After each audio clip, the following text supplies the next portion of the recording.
پیروی کر لی تو میں وعدہ کرتا ہوں کہ اللہ تم سے محبت کرنے لگ جائے گا. تم ہوگے محب، اللہ ہوگا تمہارا محبوب، پھر اللہ تم سے کرے گا محبت، اللہ ہوگا محب اور تم ہوگے خدا کے محبوب. اور جب اللہ تم سے محبت کرے گا تو انعام کیا دے گا؟ فرماتا ہے یغفر لکم ذنوبکم، تمہارے سارے اگلے پچھلے گناہ معاف کر دے گا، کیونکہ اللہ غفور بھی ہے اور اللہ رحیم بھی ہے. صلوات پڑھیں.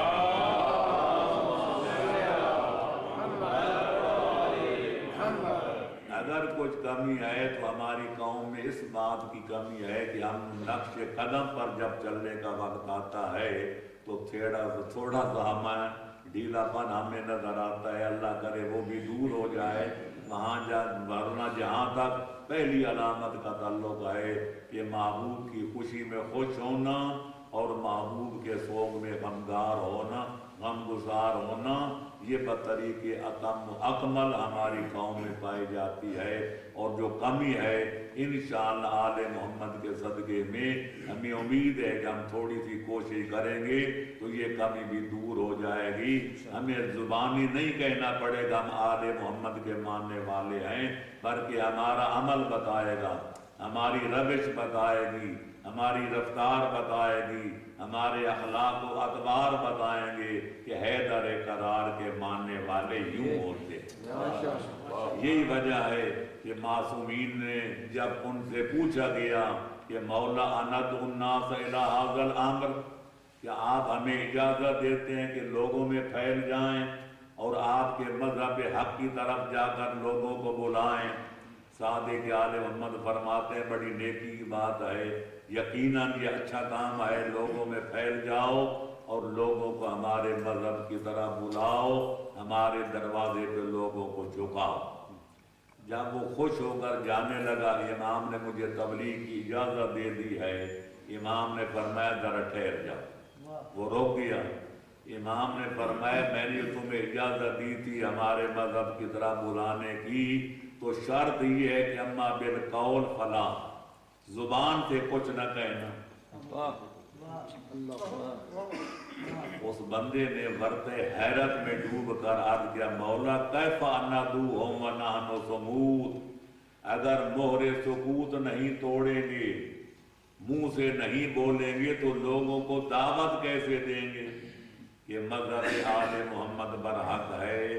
فرمایا اگر تم صدق نیت سے، خلوص قلب سے اگر چاہتے ہو ہمارے مذہب کی نشر و اشاعت کرو، دنیا کو ہمارے دروازے پہ لاؤ اور ان کو ہمارے سامنے جھکاؤ، تو اس کا طریقہ یہ ہے بالعمل لا بالقول.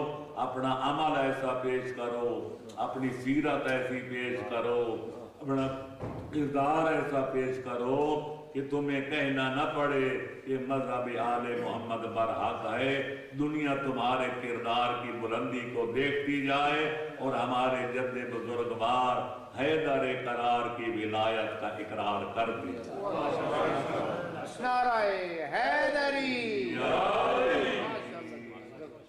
اس لیے کہا گیا عمل سے زندگی بنتی ہے، جنت بھی جہنم بھی. یہ خاکی اپنی فطرت میں نہ نوری ہے نہ ناری ہے.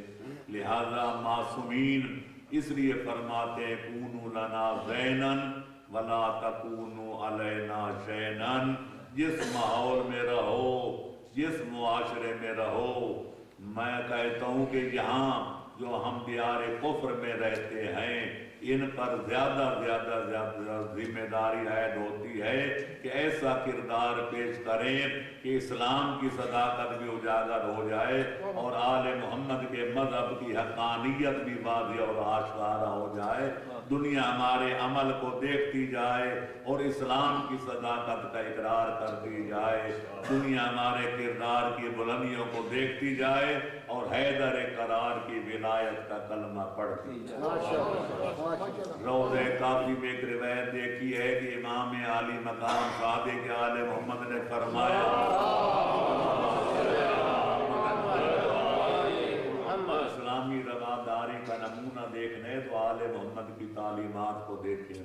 فرماتے جو لوگ ہماری امامت کا اقرار نہیں کرتے, جو ہمیں پیغمبر اکرم کا جانشین نہیں مانتے بلکہ غیروں کو ہم پر ترجیح دیتے ہیں, اگر وہ محتاج ہوں ان کے گھروں میں جا کر ضروریات زندگی پہنچاؤ, اگر بیمار ہو جائیں ان کی جا کر مزاج پرسی کرو, اور اگر مر جائیں ان کے جنازوں میں جا کر شرکت کرو. امام یہاں تک جب پہنچے تو راوی نے عرض کیا مولا وہ آپ کو امام نہیں مانتے, آپ کی اطاعت کو واجب نہیں جانتے, آپ سے محبت کرنا نہیں جانتے, آپ ان کے ساتھ اتنی مرمت کا سلوک کرنے کا حکم دے رہے ہیں.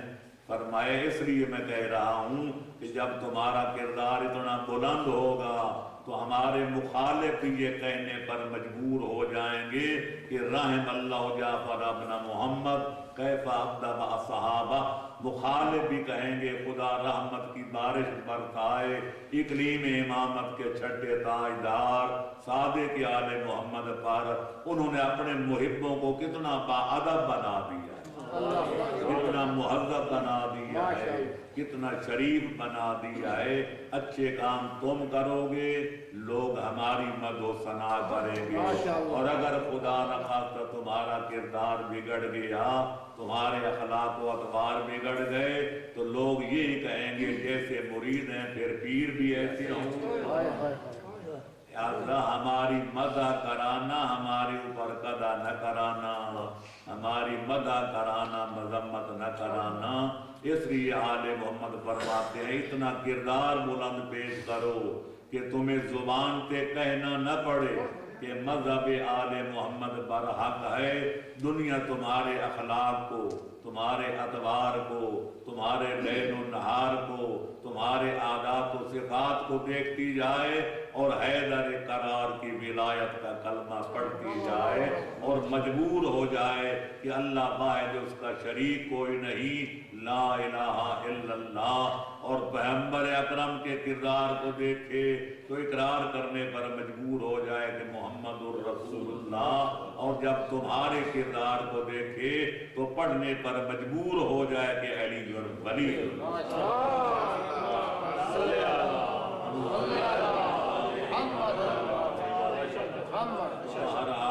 آج اسی امیر المومنین امام المتقین قائد الغر المحجلین, عام دو لقب تو بڑے مشہور ہیں مولا کے کہ وہ کائنات کے مومنوں کے امیر ہیں.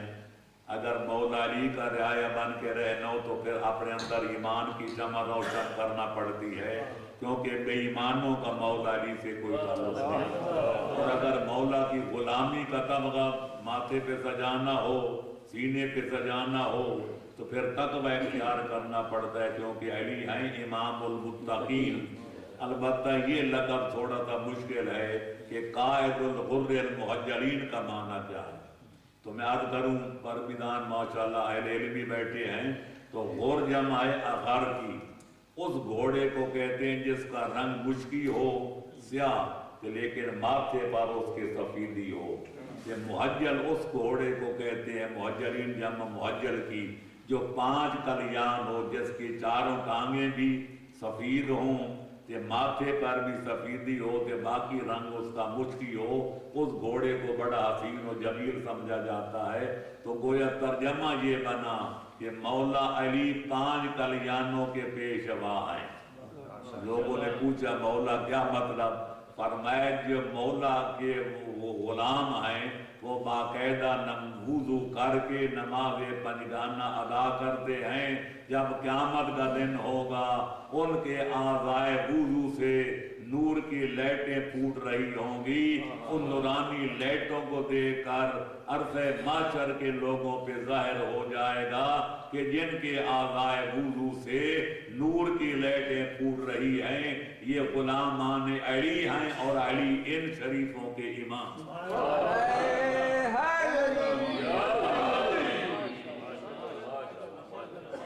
خدا نہ خواستہ کسی بندے نے زندگی بھر نہ وضو کی ہو نہ نماز پڑھی ہو, مجھے سمجھ نہیں اب اس کے نور کی لائٹیں کہاں سے نکلیں گی. صلوات پڑھو محمد.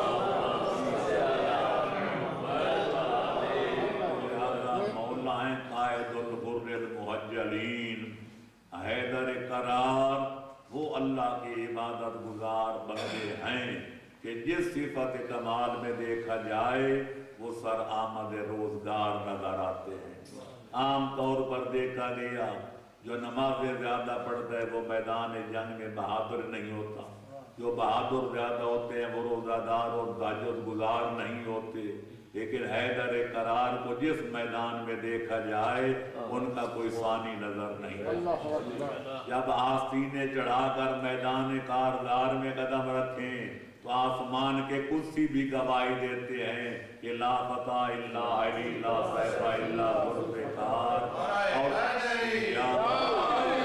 اور جب مصلی عبادت پہ جائے اور مولا اس پر نماز پڑھنے کے لیے کھڑے ہو جائیں تو عمرو بن عاص بھی کہے اٹھتا ہے والبکاء فی المحراب لیلا والضحاک فی یوم الزرابی، او دنیا والو علی کو روتا ہوا دیکھنا چاہتے ہو تو محراب مسجد میں جا کر دیکھو، علی کو ہنستا ہوا دیکھنا چاہو تو میدان جنگ میں جا کر دیکھو۔ جہاں دنیا رو رہی ہوتی ہے علی مسکراتے ہوئے نظر آتے ہیں، اور جہاں دنیا سو رہی ہوتی ہے علی محراب مسجد میں روتے ہوئے نظر آتے ہیں۔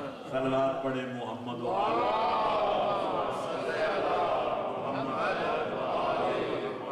اسی بنا پر تو صفی لکھنوی نے کہا تھا علی ہے نفس مصطفیٰ، علی ہے نفس مصطفیٰ، وہی سب اس میں عادتیں، سے پیر تھر تھر آ گیا دکھائیں وہ شجاعتیں، اور زمین جگمگا اٹھی وہ دل سے کی عبادتیں، تمہیں ابو تراب سے چمک رہی تھی آیتیں، رکوع میں سجود میں قیام میں قعود میں۔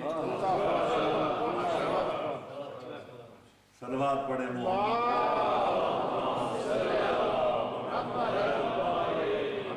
میرے دوستو، عزیزوں اور بزرگوں، کسی شخصیت کا تعارف کرنا ہو، حاصل کرنا ہو، کسی شخصیت کو پہچاننا ہو، اس کے مقام اور اس کے کام شان کا اندازہ لگانا ہو تو ہمیشہ عقلائے روزگار دو چیزوں کو دیکھا کرتے ہیں، اس کا نسب کیا ہے، اس کا حسب کیا ہے۔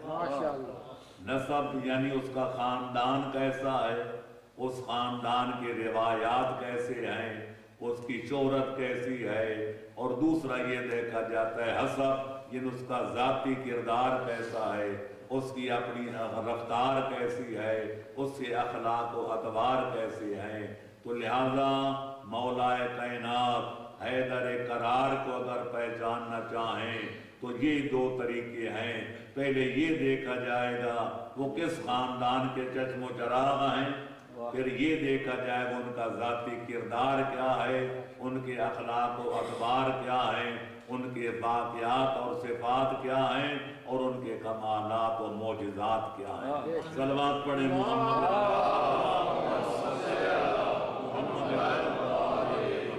تو میرے دوستو، یہ بات کسی وضاحت کی محتاج نہیں، برادران اسلامی کی کتابیں بھی چھلک رہی ہیں، سیرت ابن ہشام موجود ہے، سیرت زینی دہلان موجود ہے، سیرت حلبیہ موجود ہے، متعدد روایتوں میں ہے کہ پیغمبر اکرم صلی اللہ علیہ وآلہ وسلم فرماتے ہیں کہ خالق کائنات نے مخلوق کو پیدا کرنے کے بعد بنی نوع انسان پر نظر انتخاب ڈالی تو سارے دنیا کے انسانوں میں سے بنی کنانہ کو منتخب کیا، پھر بنی کنانہ پر دوبارہ نظر انتخاب ڈالی، اس میں سے قوم قریش کو منتخب کیا، پھر تیسری بار قوم قریش پہ نظر انتخاب